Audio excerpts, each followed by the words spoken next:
Commissioner, medyo nakakabahala po dahil may mga ulat nga po na babalik po ulit ang El Nino, no? And alam naman po natin, historically, napakalaki po ng impact nito sa ating agrikultura.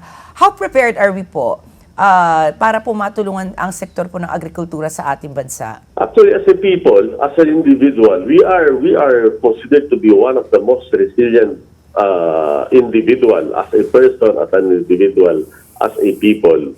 But insofar as the technology and the necessary financial mechanism, yung teknolohiya at yung gugugulin na pera na kailangan, yan ay talagang kulang tayo dyan.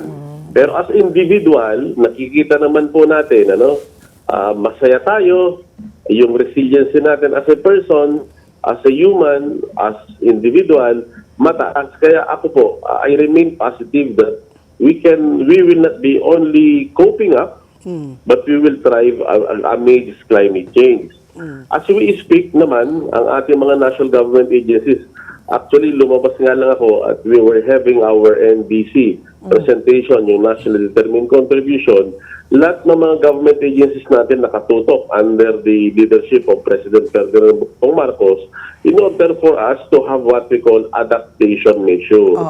As we speak, yung tinatawag nating mitigation, sinasama natin mas mahalaga yung adaptation kasi we already breached what we call a 1.5 degree within this year. Ang ibang mga scientists sinasabi nila last year, we already reached a point of no return. Ibig sabihin, ang pagbabago ng klima, yan ay hindi na hinihintay sa darating na panahon kung hindi yan ay kasalukuyan ang nangyayari. Yan.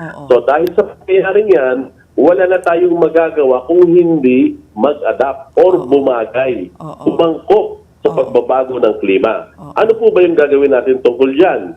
Makikita mo natin na mayroong mga sektor ng agrikultura na dati nakakapagtanim ng palay 3 beses or 2 beses sa isang taon. Ngayon, baka isang beses na lang sa isang taon because of the abnormalities of weather condition.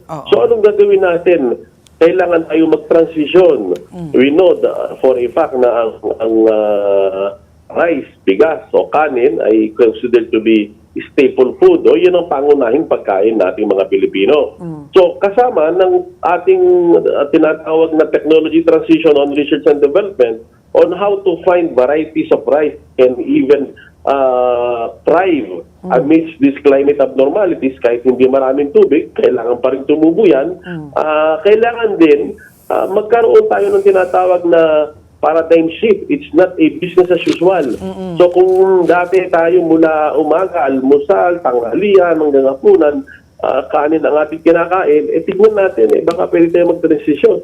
Yung umaga, baka pwedeng pandesal o kaya kamote.